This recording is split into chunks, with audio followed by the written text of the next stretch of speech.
मेरी माताओं से एक निवेदन हमेशा रहा है, आज फिर निवेदन करेंगे। तुम मांग में सिंदूर भरो। मांग में जब सिंदूर भरते हो तो एक बात अपने अंदर उतार कर रखना, तुम्हारे तैयार होने का जो कक्ष है, तुम्हारे श्रृंगार का जो कमरा है, तुम्हारे तैयार होने की जो जगह है, वहां पर लकड़ी का सिंदूरा जरूर रखा करो। प्लास्टिक का सिंदूरा मत रखो। सिंदूरा जानते हो आप लोग? अरे बोलो तो जानते हो? जिसमें लकड़ी के सिंदूरे में सिंदूर भरा हुआ, कुंकू उसमें भरा हुआ, लकड़ी के सिंदूर।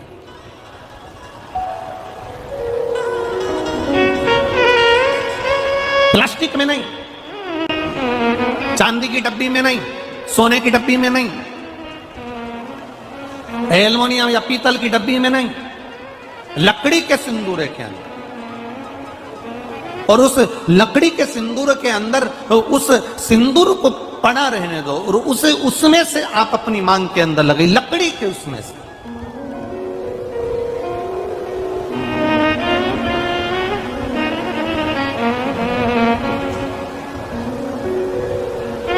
उसका एक भाव आपके यहाँ जब ब्राह्मण देवता शादी के समय पर मांग भरवाते होंगे, लड़के से कहते होंगे कि ये लड़की की मांग भरो, उस समय पर लकड़ी के सिंदूरे का महत्व ब्राह्मण देवता अपनी पोथी में से पढ़कर बताते होंगे कि लकड़ी का सिंदूरा क्या महत्व रखता है। उस जगह पर लकड़ी के सिंदूरे का महत्व ब्राह्मण देवता बताते हैं जिस समय पर मांग भरी जाती है। और मांग भरते समय ब्राह्मण देवता लकड़ी के सिंदूरे का महत्व बताते हैं कि पंचदेव, पंचायत, पंचदेव, भगवान विष्णु, मां दुर्गा, गणेश जी, सूर्य नारायण और भगवान शंकर। कितने देव? जम के बोलिए जरा। पंचदेव। पंचदेव शिव पंचायत के ये 5 देवता लकड़ी के सिंदूरे के अंदर रहते हैं। जब लकड़ी के सिंदूरे का आप दर्शन करेंगे तो वो गोल रहेगा, उस पे आगे का भाग एक उभरा हुआ होगा। करें दर्शन आप लोगों ने? उभरा हुआ भाग रहेगा। शिव महापुराण की कथा में और हमारे यहाँ जब ब्राह्मण देवता, जब लड़की की शादी होती है, लड़के की शादी होती है, तो लड़के के हाथ में सिंदूरा देकर कहते हैं इसकी मांग भरो। उस समय पर सिंदूर भरते समय ब्राह्मण देवता सिंदूरे का महत्व समझाते हैं कि इस सिंदूरे में, इस लकड़ी की डब्बी में, इस लकड़ी की डिब्बी को केवल लकड़ी की डिब्बी मत समझना, इसको सिंदूरा की डब्बी केवल सिंदूरा की मत समझना, इसको ध्यान लगाकर देखना। इसके अंदर मां दुर्गा, इसके अंदर गणेश जी महाराज, इसके अंदर सूर्य नारायण भगवान, इसके अंदर भगवान विष्णु, इसके अंदर देवादिदेव महादेव, ये पंचदेव शंकर भगवान की पंचायत इस सिंदूरे की लकड़ी की डब्बी के अंदर रहती है। इसके अंदर जो सिंदूर भरा जाता है, इन 5 की साक्षी रखकर मांग में जाता है, जिससे नारी का सौभाग्य अखंड होता चले जाता है। अब अरे गुरुजी ये तो ओल्ड फैशन है,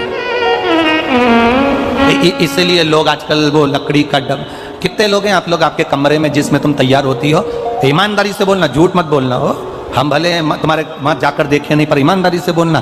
तुम जितनी बैठी हो ना, इसमें से कम बस 2-4% लोग ऐसे होंगे जिनके घर में तैयार होने वाले कमरे में लकड़ी के डब्बे में सिंदूर है। बाकी के जितनी बैठी हो ना, सब वो प्लास्टिक की डब्बी से लगा ले। प्लास्टिक, थोड़ा उसके महत्व को समझो। बोलो री जी हो, कितनों के घर में रखा है? झूठ मत बोलना रही हो, बिल्कुल झूठ नहीं बोलना, सत्य बताओ कितने लोगों के यहाँ रखा है? 1 2 3 4 5 6 7 8 9 10 11 12 12:30।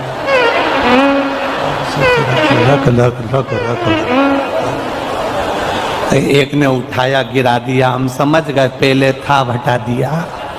12:30 का मतलब हम समझते हो, हम ध्यान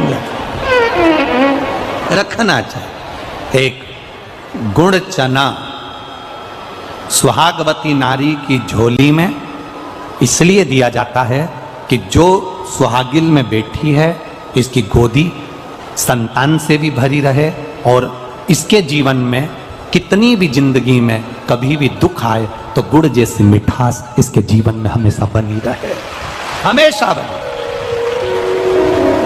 सिंदूरे का महत्व अपने जीवन में उतारिएगा। ज्यादा फैशन में, हम पहले भी कहे, दो चीजें अपने को बर्बाद कर देती है, एक फैशन, दूसरा व्यसन। ज्यादा फैशन भी हमको बर्बाद कर देगा और ज्यादा व्यसन भी हमको बर्बाद कर देगा। इन दो चीजों से बचने का प्रयास करिएगा। शिव कथा करिए, भगवान शंकर का संवाद करा महाराज, शिव महापुराण की कथा करिए, तारकासुर का संहार करने के लिए भगवान श्री षडानंद कार्तिकेय जी सम्मुख आते हैं। पार्वती जी कह देती हैं इस तारकासुर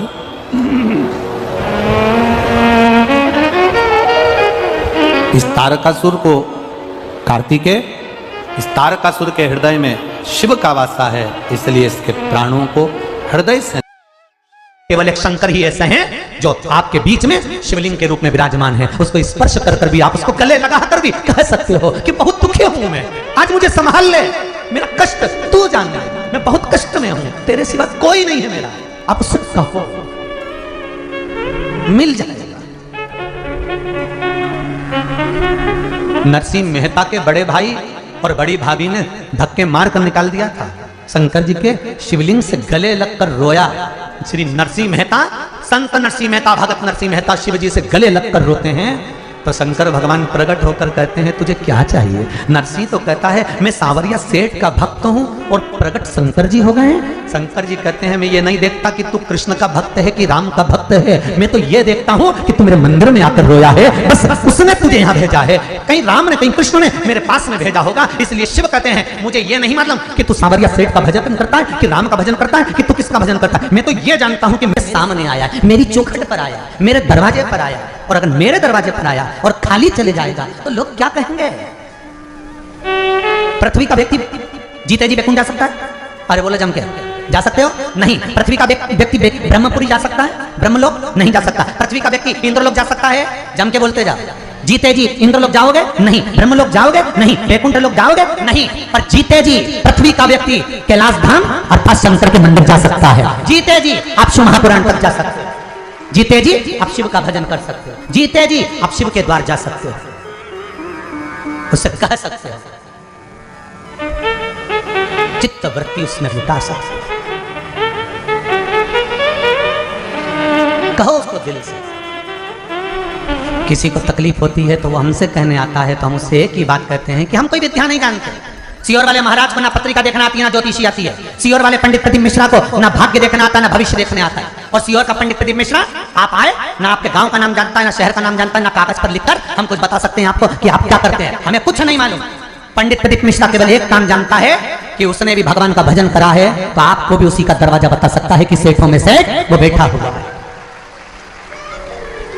जिस शंकर ने प्रदीप मिश्रा को संभाला उसी शंकर का दरवाजा बता सकता है।